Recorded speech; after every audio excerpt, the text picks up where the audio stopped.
Hello students, कैसे हैं आप सभी लोग। मैं हूं Pooja Singh and welcome back to my channel accounting master class and this is the 9th lecture. ये मेरा 9th लेक्चर वीडियो है on the subject business studies. 8 lecture video मैं ऑलरेडी अपलोड कर चुकी हूं इस सब्जेक्ट पे एंड आज मेरा 9th लेक्चर वीडियो है। एंड आज के लेक्चर से हम एक बहुत इंपॉर्टेंट चैप्टर स्टार्ट करने जा रहे हैं जिसका नाम है फॉर्म्स ऑफ बिजनेस ऑर्गेनाइजेशन, जिसमें हम डिटेल में समझेंगे बिजनेस ऑर्गेनाइजेशन के जितने फॉर्म्स हैं उनके बारे में हम डिटेल में पढ़ेंगे। ठीक है, तो चलिए एक बार आपको शॉर्ट में बताती हूँ कि इस पूरे चैप्टर में हमें पढ़ना क्या क्या है। तो देखिए, हम लोग पढ़ेंगे फॉर्म्स ऑफ बिजनेस ऑर्गेनाइजेशन, ये हमारे चैप्टर का नाम है। तो जो बिजनेस ऑर्गेनाइजेशन है उसके फॉर्म्स की अगर हम बात करें तो 5 मेन फॉर्म्स होते हैं। ठीक है, कौन कौन से? Sole proprietor, joint Hindu family business, partnership, cooperative society and joint stock company. तो किसी भी ऑर्गेनाइजेशन के ये 5 बेसिक फॉर्म हो सकते हैं। ठीक है, तो इन्हीं सबको हम डिटेल में समझेंगे, इन फॉर्म्स के बारे में डिटेल में समझेंगे, इसका क्या मतलब होता है, इनके फीचर्स हम समझेंगे, इनके मेरिट एंड लिमिटेशन हम डिटेल में डिस्कस करेंगे एक एक फॉर्म के। ठीक है, तो चलिए फिर आज का लेक्चर हम फिर स्टार्ट करते हैं। Forms of business organisation.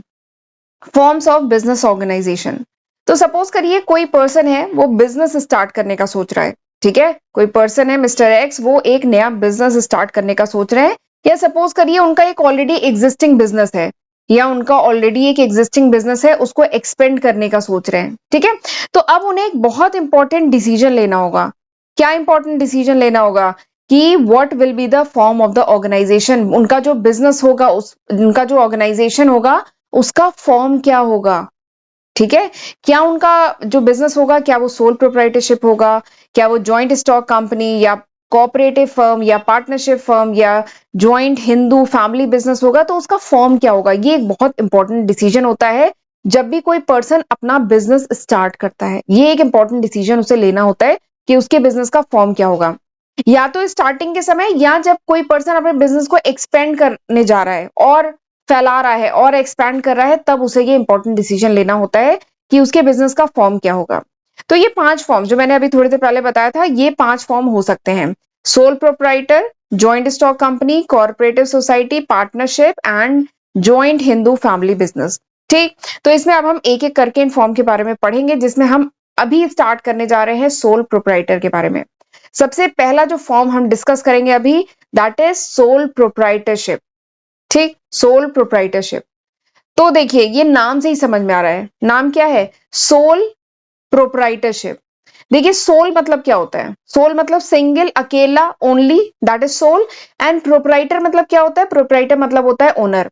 तो नाम से ही समझ में आ रहा है, सोल मतलब सिंगल, अलोन, एक पर्सन, जो ओनली पर्सन है, दैट इज सोल। प्रोप्राइटर मतलब ओनली, यानी वो बिजनेस जिसका ओनर केवल एक पर्सन है। ठीक है, अकेले अगर कोई बिजनेस स्टार्ट कर रहा है तो दैट इज सोल प्रोप्राइटर। ठीक है, तो सोल प्रोप्राइटर क्या है? He is the one who is the only owner of the business. Sole proprietor वो बिजनेस का फॉर्म है जिसमें ओनर क्या है? एक सिंगल पर्सन, एक सिंगल इंडिविजुअल जब ओनर हो तो ये क्या है? Sole proprietor. और एक बात बताऊं, ये जो सोल प्रोप्राइटर है ना, this is the most popular form of the business. सबसे अगर बिजनेस अगर स्टार्ट करना है तो सबसे पॉपुलर फॉर्म जो है ना, यही है सोल प्रोप्राइटर। लोग सबसे पहले सिंगल अकेले ही चलते हैं, फिर धीमे धीमे लोग जुड़ते हैं, आगे बढ़ता है बिजनेस, लेकिन सबसे पहले लोग अकेले ही सिंगल ओनर होके, ठीक है अपने साथ कुछ लोगों को एसोसिएट मतलब अपने अंडर में कुछ लोगों को रख करके बिजनेस शुरू करते हैं, लेकिन ओनर केवल एक ही होता है। तो इसीलिए ये जो सोल प्रोप्राइटर है ना, this is the most popular form of the business organisation.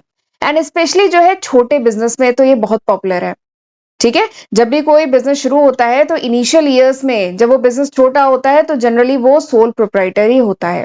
एक इंडिविजुअल पर्सन ही उसका ओनर होता है, वही सारी चीजें ओन कर रहा होता है। ठीक है, जितने भी रिसोर्सेज हैं उन्हें ओन कर रहा होता है, उन्हें मैनेज कर रहा होता है, कंट्रोल कर रहा होता है, डिसीजंस ले रहा होता है, और जितने भी प्रॉफिट होते हैं उस बिजनेस के और जितने भी रिस्क हैं, लॉसेज हैं, वो भी वही बियर करता है। ठीक है, तो दिस इज सोल प्रोप्राइटरशिप। तो देखिए यहाँ पे लिखा है, एक डिफिनेशन यहाँ मैं लिखी है। सोल प्रोप्राइटरशिप क्या है? सोल प्रोप्राइटरशिप वो फॉर्म ऑफ बिजनेस ऑर्गेनाइजेशन है जहां which is owned, managed and control by individual.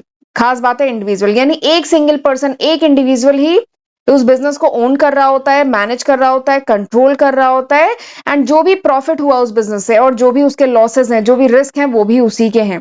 ठीक है, क्योंकि वही सब उस बिजनेस का करता धरता है। ठीक है, तो दिस इज सोल प्रोप्राइटरशिप। इसका बहुत बढ़िया एग्जाम्पल है, आप अगर घर के बाहर जाते होंगे तो आपको कोई रिटेल शॉप दिखती होगी, स्टेशनरी की शॉप या कोई स्वीट शॉप या इस टाइप की कोई भी शॉप, ये सब सोल प्रोप्राइटरशिप ही तो है। उसका एक सिंगल ओनर होगा जो अपना बिजनेस चला रहा है। ठीक है, उसने हेल्पर रखे होंगे, उसने अपने अंडर में हेल्पर रखे होंगे, लेकिन अगर ओनर की बात करें तो वो सिंगल ओनर ही होगा। एक सिंगल ओनर है जो वो बिजनेस चला रहा है। ठीक है, या फिर कोई पर्सनलाइज सर्विस वगैरह जो है, जैसे ब्यूटी पार्लर है, हेयर सलून है, इन सब में भी क्या है, सोल प्रोप्राइटरशिप। तो ये सब कुछ एग्जाम्पल है जो रिटेल शॉप्स होती हैं, ये सोल प्रोप्राइटरशिप का बहुत बढ़िया एग्जाम्पल है। ठीक, तो समझ में आ गया, सोल मतलब सिंगल, ओनली, अकेला, प्रोप्राइटर मतलब ओनर, यानी अगर किसी बिजनेस का एक सिंगल पर्सन ओनर है, ठीक है, तो वो बिजनेस क्या है, सोल प्रोप्राइटरशिप। ठीक, अब जरा इसके फीचर्स की बात करते हैं, जो सोल प्रोप्राइटरशिप है इसके फीचर्स की बात करते हैं। इसके फीचर्स ध्यान से समझिएगा, क्योंकि इन्हीं फीचर्स में से ही कुछ इसके मेरिट होंगे। ठीक है, कुछ इसके कह लीजिए एडवांटेज मेरिट होंगे, और इसी में से कुछ इसके डीमेरिट्स होंगे या कह लीजिए लिमिटेशन होंगे। तो इसलिए फीचर्स ध्यान से समझिएगा। सबसे पहला जो फीचर है सोल प्रोप्राइटरशिप का, that is related with formation and closure. ये किससे रिलेटेड है, फॉर्मेशन एंड क्लोजर से रिलेटेड। ये सोल प्रोप्राइटरशिप, सोल प्रोप्राइटर यानी एग्जांपल लेते हैं, कोई रिटेल शॉप वगैरह है, तो उसके फॉर्मेशन यानी जब वो ओपन होती है और जब वो क्लोज होती है, तो there is no separate law. ये बहुत अच्छी बात है, सोल प्रोप्राइटर का सबसे पहला फीचर क्या है कि फॉर्मेशन एंड क्लोजर, यानी जब कोई बिजनेस स्टार्ट होता है, फॉर्म होता है, कोई शॉप वगैरह आप शुरू करते हैं, तो there is a no separate law, कोई ऐसा सेपरेट लॉ नहीं है related with sole proprietorship. Sole proprietorship से रिलेटेड ऐसा कोई सेपरेट लॉ नहीं है। जबकि इसके आगे जब मैं पढ़ाऊंगी, पार्टनरशिप पढ़ाऊंगी, हिंदू अनडिवाइडेड फैमिली पढ़ाऊंगी, या स्टॉक कंपनी या कोऑपरेटिव सोसाइटी, तो वहां पे there is a separate law. वहां पे आप देखिएगा सेपरेट लॉ है जो फॉलो करने होते हैं। ठीक है, बट सोल प्रोप्राइटरशिप में जब सोल प्रोप्राइटरशिप मतलब बिजनेस जब फॉर्म किया जाता है, ठीक है, तो there is no separate law, ऐसा कोई अलग से कानून नहीं है। और बहुत ही कम, हार्डली एनी लीगल फॉर्मेलिटीज, बहुत कम लीगल फॉर्मेलिटी है to start a sole proprietorship business. Sole proprietary business शुरू करने में बहुत सारी लीगल फॉर्मेलिटी ऐसी नहीं है, बहुत मुश्किल से कुछ ही लीगल फॉर्मेलिटी है। एक्चुअली ये मैं कुछ ही लीगल फॉर्मेलिटी इसलिए कह रही हूँ क्योंकि कुछ कह लीजिए केसेस ऐसे हैं, कुछ बिजनेस ऐसे हैं जिनके लिए क्या चाहिए, लाइसेंस चाहिए। ठीक है, जैसे एग्जांपल के लिए अगर आप कोई फार्मा की दुकान खोलते हैं, दवाई की दुकान खोलते हैं, ठीक है, तो उसमें लाइसेंस चाहिए। ऐसे कुछ और भी बिजनेस है जिनमें लाइसेंस चाहिए। तो इसलिए बस उनको छोड़ करके बाकी there is no legal formalities, ऐसा कोई लीगल फॉर्मेलिटी नहीं है, कोई सेपरेट लॉ नहीं है सोल प्रोप्राइटरशिप के केस में। ठीक है, तो ये सोल प्रोप्राइटरशिप में इंटर होना मतलब फॉर्म करना आसान है, और इसी तरीके से क्लोज करना भी आसान है। ठीक है, क्योंकि यहाँ पे सिंगल ओनर है, तो ऐसे बिजनेस को क्लोज करने में भी ऐसी कोई लीगल फॉर्मेलिटी नहीं होती है। तो ये इसका सबसे पहला फीचर है कि फॉर्मेशन एंड क्लोजर से रिलेटेड की कोई सेपरेट लॉ नहीं है, ऐसी बहुत कोई लीगल फॉर्मेलिटी नहीं है इसके फॉर्मेशन में, और इजिली ये फॉर्म भी हो जाता है, एंड इजिली इसे आप इस बिजनेस को क्लोज भी कर सकते हैं। तो ये पहला इंपॉर्टेंट फीचर हुआ। दूसरा जो इंपॉर्टेंट फीचर है that is related with liability. दूसरा इंपॉर्टेंट फीचर किससे रिलेटेड है, लाइबिलिटी। तो लाइबिलिटी से रिलेटेड ये फीचर है कि जो सोल प्रोप्राइटर है ना, इसकी अनलिमिटेड लाइबिलिटी होती है। इसकी क्या होती है, अनलिमिटेड लाइबिलिटी। अब आप पूछेंगे ये अनलिमिटेड लाइबिलिटी क्या होता है, तो ये अनलिमिटेड लाइबिलिटी या जो लिमिटेड लाइबिलिटी है, इसको ध्यान से समझिएगा, क्योंकि अभी आगे हर जगह यूज होगा। पार्टनरशिप के केस में क्या होता है, हिंदू अनडिवाइडेड फैमिली के केस में क्या होता है, तो आगे हर जगह यूज होगा, तो इसको ध्यान से समझिएगा, अभी मैं बताती हूँ। देखिए, सोल प्रोप्राइटर के केस में क्या होता है, अनलिमिटेड लाइबिलिटी है।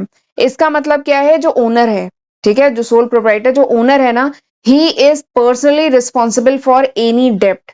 अगर इसके बिजनेस में इसने सपोज को कोई रिटेल शॉप या कोई भी बिजनेस स्टार्ट किया था, उसने अगर कोई डेप्ट लिया है, उधार लिया है, ठीक है, तो ये जो पर्सन है मिस्टर एक्स, ये पर्सनली रिस्पॉन्सिबल होंगे इस डेप्ट को पे करने के लिए। ठीक है, और अगर डेप्ट सपोज करो ये फर्म अब लिक्विडेट हो रही, फर्म नहीं, ये जो इनका रिटेल शॉप थी अब ये लिक्विडेट हो रही है, तो इन्होंने जो भी उधार लिए थे सब इनको वापस करने हैं।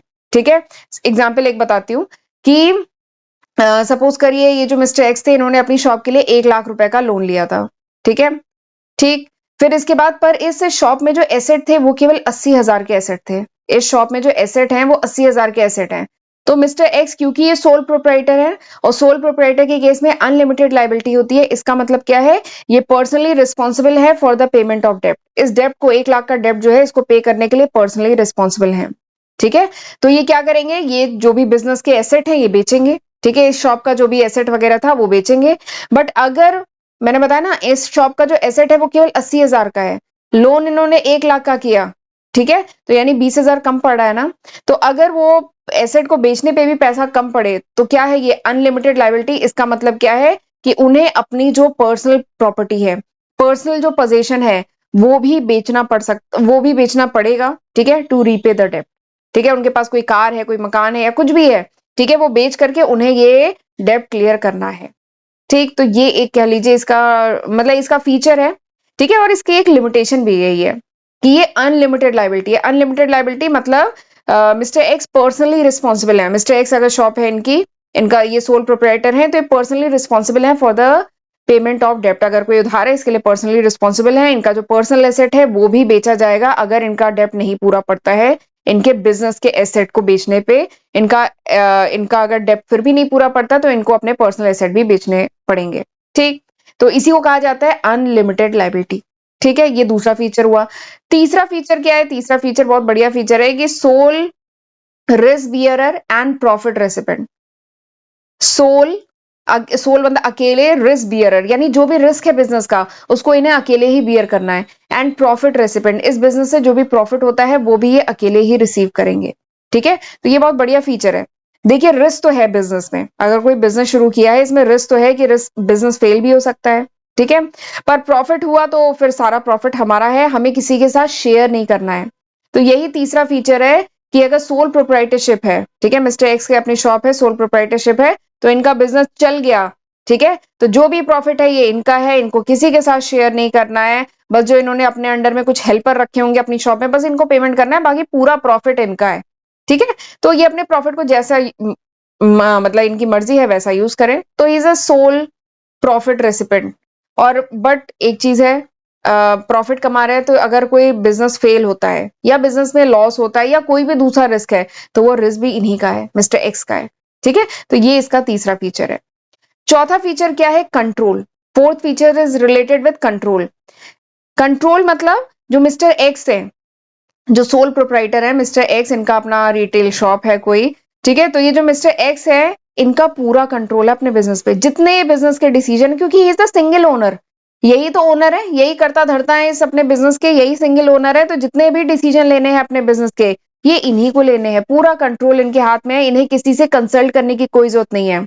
आगे चल के हम पढ़ेंगे, जो पार्टनरशिप फर्म हो चाहे हिंदू अनडिवाइडेड फैमिली हो, वहां पे ये फ्रीडम नहीं मिलेगी। ठीक है, या आगे के केसेस जो हम पढ़ेंगे, कोऑपरेटिव सोसाइटी या ज्वाइंट स्टॉक कंपनी, वहां पे ये फ्रीडम नहीं मिलेगी। यहाँ पे क्योंकि सोल प्रोप्राइटर है, सिंगल ओनर है, तो सारे डिसीजन इनको लेने हैं, इनका फुल कंट्रोल है अपने बिजनेस पे।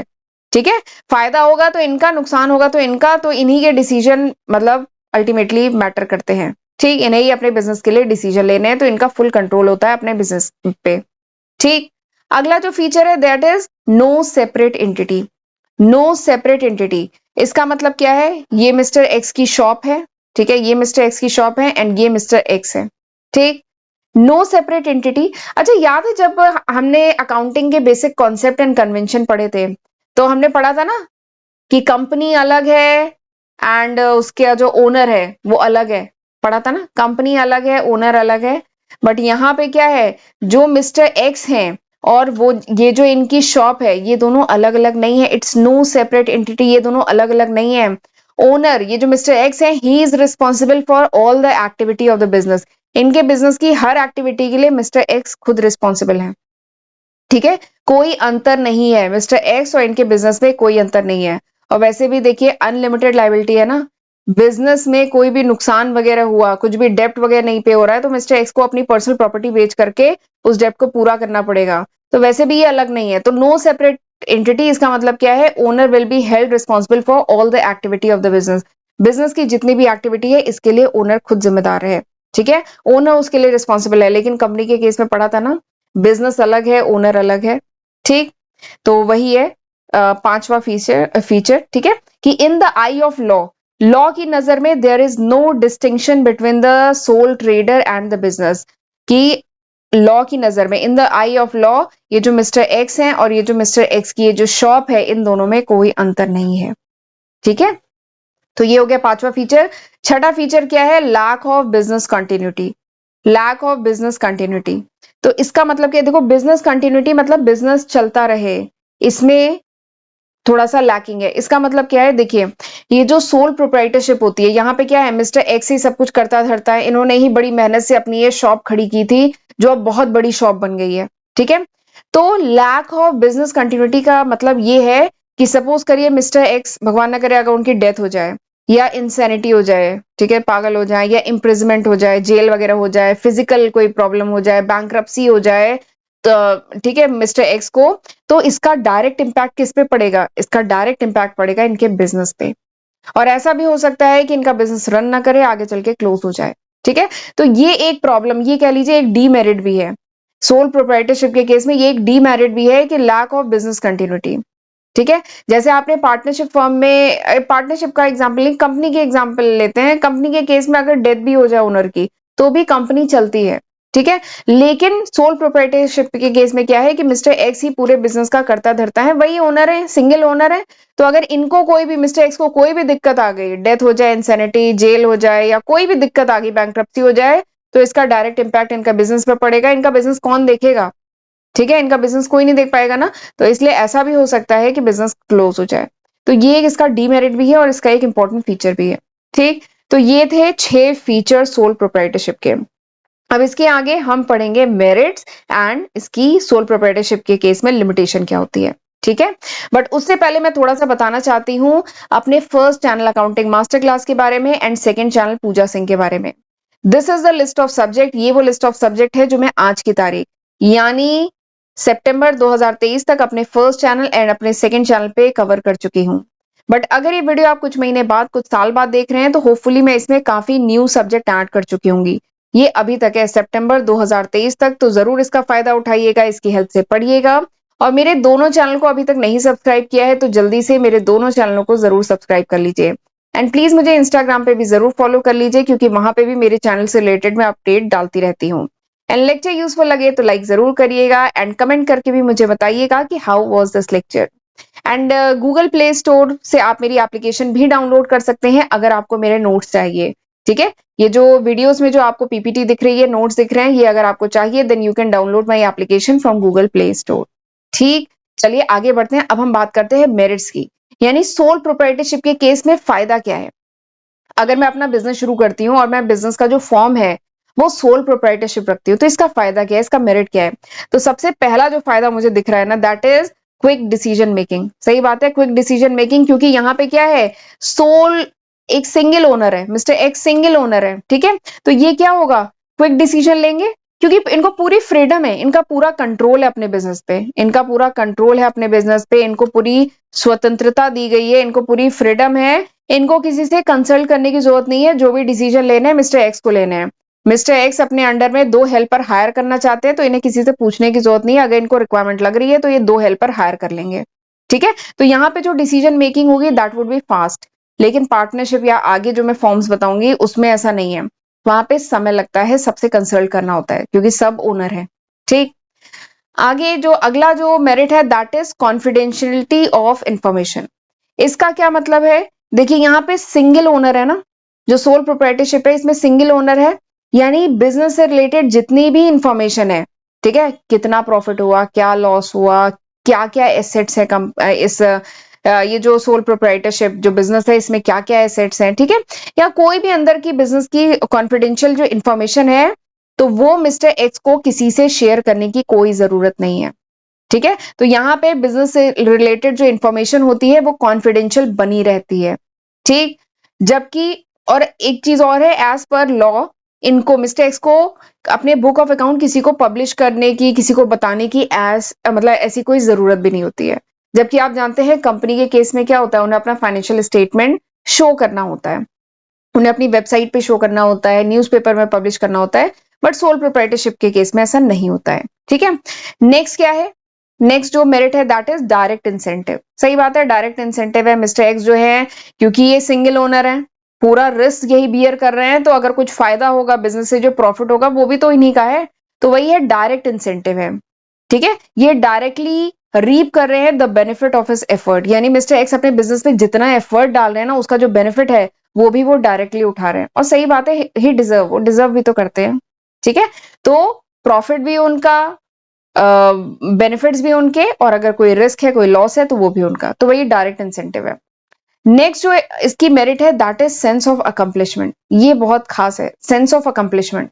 देखिए, अगर हम कोई अकेले अपना बिजनेस शुरू करते हैं, ठीक है, हम कोई अकेले अपना बिजनेस शुरू करते हैं और वो बिजनेस अच्छे से चल जाता है, तो एक अलग लेवल ऑफ सेटिस्फैक्शन आता है, ठीक है। अगर हम मिल के, हम पार्टनरशिप फर्म में कोई काम कर रहे हैं, तो सारे पार्टनर्स ने एफर्ट किया है ना, तब वो बिजनेस चला है। लेकिन ये जो सोल प्रोप्राइटर है, मिस्टर एक्स जो सोल प्रोप्राइटर है, इन्होंने अकेले बिजनेस शुरू किया, एक छोटे लेवल पे शुरू किया। आज वो एक बहुत बड़ा बिजनेस बन गया है, अपने शहर का एक बहुत बड़ी शॉप, सपोज कोई स्वीट की शॉप, इन्होंने कहीं ठेले से स्वीट की शॉप शुरू की थी, आज ये अपने शहर की सबसे बड़ी स्वीट की शॉप बन गई है, ठीक है। तो एक सेंस ऑफ अकम्पलिशमेंट की इन्होंने, एक जो सेटिस्फैक्शन मिलेगा ना, वो एक अलग ही लेवल की बात है, ठीक है। तो ये एक बहुत बड़ा इसका मेरिट है, सोल प्रोप्राइटरशिप, ठीक। तो वही है सेंस ऑफ अकम्पलिशमेंट। अगला क्या है, अगला जो मेरिट है that is ease of formation and closure. Discuss हुआ था अभी थोड़ी देर पहले कि जो सोल प्रोप्राइटरशिप बिजनेस है, उसको फॉर्म करना यानी उसे स्टार्ट करना, एंड अगर कोई दिक्कत आ जाए उसे क्लोज करना आसान है। There is no separate law, ऐसा कोई अलग से सेपरेट लॉ नहीं है। बहुत कम लीगल फॉर्मेलिटीज हैं इसमें सोल प्रोप्राइटरशिप में। बताया था ना, कुछ केसेस में लाइसेंस रिक्वायर्ड है, बाकी बाकी जितने बिजनेस है उनमें ऐसा कोई लाइसेंस रिक्वायर्ड नहीं है, आप आसानी से बिजनेस खोल सकते हैं, ठीक है। तो ये इसका बहुत बड़ा कह लीजिए मेरिट है कि फॉर्मेशन यानी स्टार्ट करना बिजनेस इजी है, उस बिजनेस में इंटर होना इजी है with the minimal legal formalities, यानी बहुत कम लीगल फॉर्मेलिटीज है। कोई सेपरेट लॉ नहीं है, सोल प्रोप्राइटरशिप से रिलेटेड कोई ऐसा सेपरेट लॉ नहीं है, ठीक है। तो इसलिए फॉर्म करना इजी है एंड क्लोज करना इजी है। तो ये हो गए 5 इसके मेरिट्स। अब थोड़ा डीमेरिट्स के बारे में बात कर लेते हैं। देखिए, ऐसा तो नहीं है कि सोल प्रोप्राइटरशिप में सारे फायदे ही फायदे हैं, नुकसान नहीं, मतलब लिमिटेशन नहीं है। तो इसमें लिमिटेशन भी है, ठीक है। सबसे पहली लिमिटेशन क्या है, लिमिटेड रिसोर्स। सबसे पहली लिमिटेशन क्या होगी, लिमिटेड रिसोर्स। देखिए, जो रिसोर्सेज हैं, ये जो मिस्टर एक्स हैं, ठीक है, इनके पास जो रिसोर्सेज हैं, चाहे फिजिकल रिसोर्सेज, फाइनेंशियल रिसोर्सेज, पैसे वगैरह भी, वो तो लिमिटेड होंगे ना, ठीक है, जब इन्होंने बिजनेस शुरू किया होगा। या एक चलिए इन्होंने सेट भी कर लिया बिजनेस, बट उस बिजनेस में क्या लगाएंगे, अपनी पर्सनल सेविंग लगाएंगे, ठीक है, पर्सनल सेविंग लगाए, या बैंक वगैरह से बोरो किया, या दूसरे कुछ इन्वेस्टर नहीं, ये बैंक वगैरह से बोरो किया, या कोई दूसरे फाइनेंशियल इंस्टीट्यूशन से बोरो किया, ठीक है। बट एक लिमिट तक ही तो कर पाएंगे वो बोरो, ठीक है। बट अगर ये पार्टनरशिप फर्म होती या जॉइंट स्टॉक कंपनी होती, तो इनके रिसोर्स और ज्यादा होते, इनका जो साइज ऑफ बिजनेस होता ना, वो और बड़ा होता। तो सोल प्रोप्राइटरशिप की एक लिमिटेशन ये है कि सोल प्रोप्राइटरशिप जनरली यहाँ पे जो साइज ऑफ बिजनेस होता है ना, सोल प्रोप्राइटरशिप के केस में जो साइज ऑफ बिजनेस होता है ना, वो जनरली क्या रह जाता है, स्मॉल रह जाता है। क्यों स्मॉल रह जाता है, क्योंकि यहाँ पे जो रिसोर्सेज हैं वो लिमिटेड हैं, रिसोर्सेज लिमिटेड है, पैसा लिमिटेड है। ये इंडिविजुअल पर्सन है, कितना कर लेगा, बैंक से बोरो करेगा, बाकी जगह से बोरो करेगा, खुद की सेविंग लगाएगा, पर कितना कर लेगा। बट जो अभी मैं आगे चल के दूसरे फॉर्म्स बताऊंगी ना, वहां पे रिसोर्सेज काफी हैं, इसलिए वो बिजनेस क्या होते हैं, बिग, बड़े साइज के होते हैं, ठीक। तो ये हो गई पहली लिमिटेशन। दूसरी लिमिटेशन क्या है, limited life of the business concern. Limited life of the business concern, ठीक है। ये जो मिस्टर एक्स हैं, इनका बिजनेस अभी तो बहुत बढ़िया चल रहा है, अभी ये यंग है, 40 इयर्स के हैं या 50 इयर्स के हैं, यंग है, बहुत बढ़िया से बिजनेस रन कर रहे हैं, ठीक है, और बहुत बढ़िया चल भी रहा है। लेकिन क्योंकि mister x is a single owner, ये अपने बिजनेस के सिंगल ओनर है, हर चीज यही कंट्रोल कर रहे हैं, यही मैनेज कर रहे हैं, ठीक है, सारा काम यही कर रहे हैं। अपने अंदर हेल्पर इन्होंने रखे हैं, अपने अंडर में इन्होंने हेल्पर रखे हुए हैं, बट मेन जो ओनर है, डिसीजन मेकिंग अथॉरिटी यही है। तो इस, और अगर सपोज करिए इनको कोई प्रॉब्लम हो जाए, ठीक है, हेल्थ इशू हो जाए, जेल हो जाए, कोई भी बैंक्रप्सी हो जाए, कोई भी दिक्कत हो जाए, तो क्या ये बिजनेस आगे रन कर पाएगा, मुश्किल है ना। तो वही है limited life of business concern. जबकि पार्टनरशिप के केस में या कंपनी के केस में या बाकी केसेस जो हम पढ़ेंगे, वहां पे बिजनेस आगे रन करता है, ठीक। तो ये होगी दूसरी लिमिटेशन। तीसरी बहुत इंपॉर्टेंट लिमिटेशन है, जो अभी मैंने पहले भी बताई थी, अनलिमिटेड लाइबिलिटी। अनलिमिटेड लाइबिलिटी, इसका ये तो बहुत बड़ा डिसएडवांटेज है, कह लीजिए अनलिमिटेड लाइबिलिटी बहुत बड़ा डिसएडवांटेज है कि अगर बिजनेस फेल हो गया, ठीक है, अगर बिजनेस फेल हो गया, भगवान न करे बिजनेस फेल हो गया, तो जो क्रेडिटर हैं वो अपना ड्यूज कहां से रिकवर करेंगे, क्रेडिटर मतलब मिस्टर एक्स ने जिनसे पैसे लिए थे, ठीक है, वो है क्रेडिटर। तो वो अपना पैसा कहाँ से रिकवर करेंगे, वो इस बिजनेस को बेच मतलब बिजनेस को बेचा जाएगा, बिजनेस के एसेट को बेचा जाएगा और वहां से क्रेडिटर अपना पैसा रिकवर करेंगे। और अगर कम पड़ गया पैसा, वहां से भी रिकवर नहीं हुआ, तो मिस्टर एक्स के घर पे जो गाड़ी खड़ी है, मिस्टर एक्स का जो मकान है, या मिस्टर एक्स की जो और दूसरे एसेट हैं, वो बेचे जाएंगे और फिर इस क्रेडिटर का पैसा दिया जाएगा। तो ये है मतलब अनलिमिटेड लाइबिलिटी, ये एक इसका लिमिटेशन है। नेक्स्ट क्या है, लिमिटेड मैनेजीरियल एबिलिटी। अगला क्या है, लिमिटेड मैनेजीरियल एबिलिटी। इसका मतलब क्या है, देखिए जो ओनर है, ठीक है, ये जो मिस्टर एक्स है, एक बार मैं स्क्रीन को क्लियर करती हूँ। ये जो मिस्टर एक्स है, ठीक है, इनके अंदर नो डाउट कुछ ना कुछ तो टैलेंट है ही, तभी तो इन्होंने अपना बिजनेस इतना बढ़िया शुरू किया बिजनेस, आज इतना बढ़िया इन्होंने सेटअप कर लिया बिजनेस, ठीक है। लेकिन एक पर्सन में सारी स्किल सारी एक्सपर्टीज हो ही नहीं सकती है, ठीक है। तो मिस्टर एक्स क्योंकि सारा काम खुद ही, ठीक है, इन्होंने अपने अंडर में हेल्पर रखे हुए हैं, ठीक है, लेकिन मिस्टर एक्स के पास ही सारा कह लीजिए ओनरशिप, कंट्रोलिंग, मैनेजमेंट सब इनके पास है। और मिस्टर एक्स हर फील्ड में अच्छे नहीं हो सकते, ये परचेजिंग में, सेलिंग में, फाइनेंसिंग में, डिसीजन मेकिंग में, मैनेजमेंट में, हर चीज में तो एक्सेल नहीं कर सकते ना। तो ये एक लिमिटेशन है। एंड क्योंकि इनके पास लिमिटेड रिसोर्स है, मिस्टर एक्स के पास लिमिटेड रिसोर्सेज है, फाइनेंशियल रिसोर्सेज लिमिटेड है, तो ये बहुत अच्छे टैलेंटेड एम्बिशियस एम्प्लॉय भी नहीं हायर कर सकते जिनमें बहुत अच्छी मैनेजरियल एबिलिटी हो, ठीक है, ये भी नहीं कर सकते। तो इसलिए जो सोल प्रोप्राइटरशिप होती है ना, उसमें जो मैनेजरियल एबिलिटी होती है वो लिमिटेड ही होती है। क्यों, क्योंकि इनके पास रिसोर्सेज लिमिटेड है, तो ये बहुत अच्छे एम्प्लॉय नहीं हायर कर सकते हैं। मिस्टर एक्स जो है वो ओनर है, लेकिन उन्होंने जो अपने अंडर में जो हेल्पर रखे हैं ना, ये मतलब कह लो बहुत ज्यादा क्वालिफाइड पर्सन नहीं होते, ये केवल हेल्पर होते हैं। मिस्टर एक्स सारा डिसीजन लेंगे, मैनेज करेंगे, और ये केवल हेल्पर से हेल्प लेंगे, ठीक है।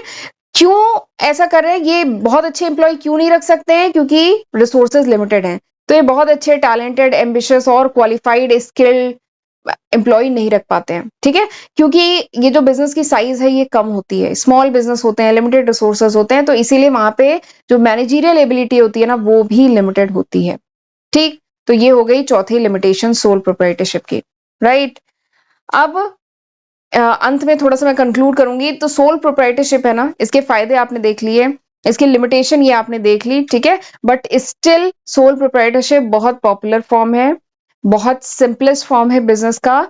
Even it is best suited for small scale business, small scale business के लिए बेस्ट सूटेड है। इसीलिए कोई भी अपना बिजनेस शुरू करता है ना, तो इनिशियली वो सोल प्रोप्राइटरशिप बिजनेस फॉर्म से ही शुरू करता है। इसमें भले ही ये लिमिटेशंस हैं, लेकिन फिर भी इसके जो एडवांटेजेस है ना, जो मेरिट है, वो ज्यादा अच्छी में मतलब ज्यादा है, तो इसीलिए काफी पॉपुलर फॉर्म है, ठीक है। तो चलिए फिर आज का लेक्चर मैं यहीं पे वाइंड अप करती हूँ। अब अगले लेक्चर में हम पढ़ेंगे ज्वाइंट हिंदू फैमिली बिजनेस, ठीक है, ज्वाइंट हिंदू फैमिली बिजनेस, जिसमें हम इसके फीचर्स, मेरिट, डिमेरिट सब डिटेल में पढ़ेंगे, ठीक है। तो चलिए फिर मिलते हैं अगले लेक्चर वीडियो में, तब तक अपना ध्यान रखिएगा। God bless you.